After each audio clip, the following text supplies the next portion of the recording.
Welcome to ArrayList UNO, the fun and simple lesson in which we learn about and explore array lists. Now before we discuss array lists, let's do a quick review of arrays. Arrays are an extremely important concept in Java and in computer science in general. In essence, arrays are basically just lists that programmers use to keep track of information. However, they prove to be quite useful. By now you should be extremely familiar with arrays, but in case you aren't, here's a quick review. Arrays can be initiated to hold both primitive and object type variables, like, for instance, UNO playing cards. Arrays can either be created as a literal array in which every index is filled in with the desired element, or they can be created as an empty array where every index is set to null. To add or replace elements in an array, we must do so one index at a time, like we did in the example.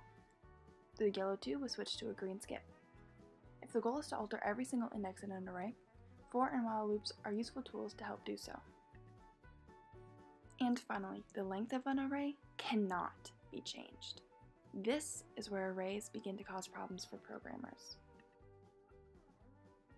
Take a game of UNO for example. Each player starts off with a hand of 7 cards, or if you will, an array. Say it's a player's turn and they get rid of a card. Now they just have an empty slot, or a null index in its place. Not a super big deal, right? But let's say a player has to draw an additional card or two. Well, in this case, we can add that extra card to fill up the 6th index, but where can we put that final card? There's no index there. What can they do? Nothing. They can't do anything. There's no index. In order to add that card, the player would have to create a whole new array for that additional index, which is extremely inefficient. So let's move on to our main point of interest here. Let's talk about array lists. Array lists are very similar to arrays. However, they have a few added capabilities. The biggest advantage to using an array list instead of an array is that array lists have the ability to change their length. As items are added to an array list, it will grow. As they're removed, it shrinks. Unlike arrays, array lists can only hold object type variables, like for instance, a playing card. This is the correct syntax for initializing an array. Primitive type variables are not allowed in array lists. However, there is an internal process called boxing that will convert primitive type variables to object type. But for our purposes, it's important to remember that array lists can only hold objects. Similar to strings, array lists also have their own special methods that can be used to manipulate and change the lists. The following are likely some of the most important and commonly used methods that will be useful to know for the AP exam. If you do not remember any of these methods or have yet to learn them, I recommend pausing the video now so you can familiarize yourself with their functions. A very important side note about array lists is that the class is in the collections API, which is created by Java. So it has to be imported whenever an array list is planning to be used. Let's head back to our UNO example. Now each player's hand represents an array list instead of an array. On this player's turn, they have to remove a card, and since we're using an array list, it only takes one simple remove method to do so. When that card has been removed from their hand, the list shrinks and shifts to the left in order to save space and remain full. The player is being hit with another draw too, but since we're using an array list this time, it's going to work.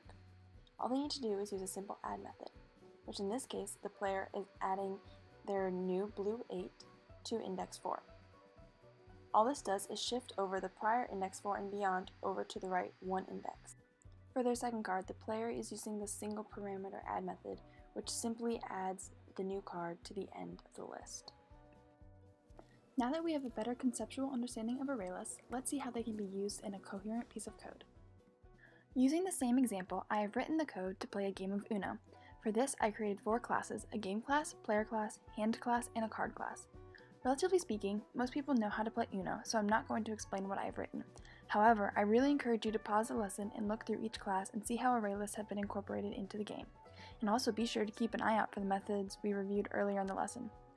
As a guide, I've included simple Java docs that explain the function of each method to help with your comprehension of the program. Clearly, array lists are incredibly useful, but with that being said, it is important to remember that arrays do still exist and in some instances are more practical. For example, if the data being kept track of doesn't fluctuate too often, or if a faster program is needed, an array would be a better tool than a list. However, there is no concrete scenario in which you need to use an array list over an array. But truthfully, it's up to you, the programmer. It's all about your code and which tool is going to help you execute it in the best way possible, whether that be with an array list or an array. Here's a challenge.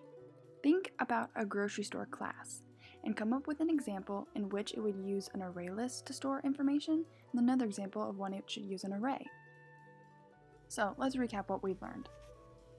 First, we learned what array lists actually are, and then we learned how to initialize them. Here's the example code once again. First, we must write array list, then in those brackets, data type, then the variable name, new, array list once more, and then finally again, the data type.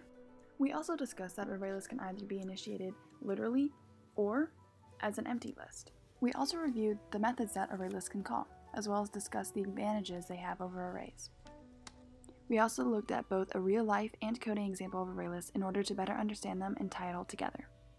And even though I forgot to add it to the screen, we also learned that unless we import array lists from the Java Collections API, they will not work.